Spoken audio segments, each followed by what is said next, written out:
Start. आदरणीय महोदय, प्रदेशों के खाद्य मंत्रियों के 2 दिन के सम्मेलन के बाद केंद्रीय खाद्य मंत्री ने बताया है कि अगले अप्रैल में गेहूं और धान का थोक व्यापार सरकार अपने हाथ में ले लेगी।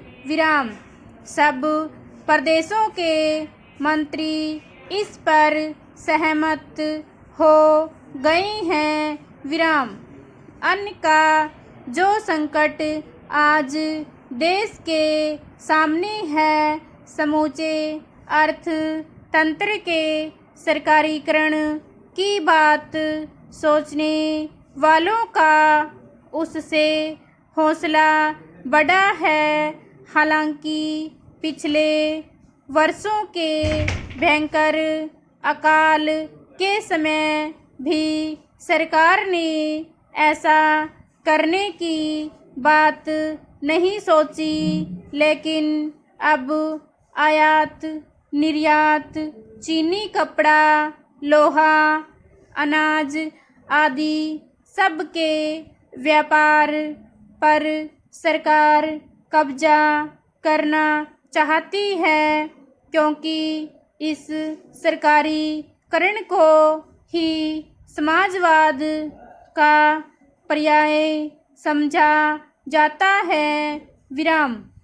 वित्त मंत्रालय पहले 50 लाख टन से अधिक के भंडार बनाने के पक्ष में नहीं था, लेकिन वह इतनी जल्दी 2 करोड़ टन अनाज की खरीद फरोख्त में 20 अरब रुपया फंसाने को कैसे तैयार हो गया और इसके पीछे क्या आर्थिक तर्क हैं, यह बात आसानी से समझ में आने वाली नहीं।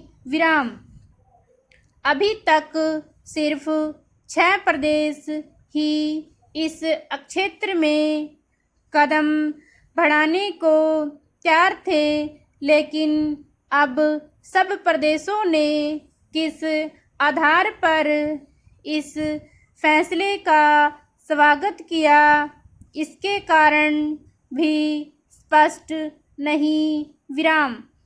सरकारीकरण या राष्ट्रीयकरण का सर्वत्र विरोध नहीं किया जा सकता, लेकिन कुछ क्षेत्र ऐसे हैं जिनकी देखभाल का दायित्व जनता पर ही छोड़ा जाना चाहिए। अनाज का क्षेत्र ऐसा ही है। जमाखोरी और मुनाफाखोरी रोकने के लिए सरकार कठोर निरीक्षक की भूमिका यदि निभाए और अभाव की पूर्ति का ही जिम्मा संभाले, तो समस्या का द्विपक्षीय हल भी निकाला जा सकता है और सरकार बहुत सी परेशानियों तथा आलोचनाओं से भी बच सकती है। लेकिन अब जो कदम उठाया जा रहा है, उसका परिणाम इससे भिन्न न होगा कि जनता की पहल खत्म होती जाएगी। एक के बाद दूसरे क्षेत्र के सरकारीकरण की आवश्यकता महसूस होगी और सरकार तथा जनता की दूरी दिन प्रतिदिन बढ़ती जाएगी।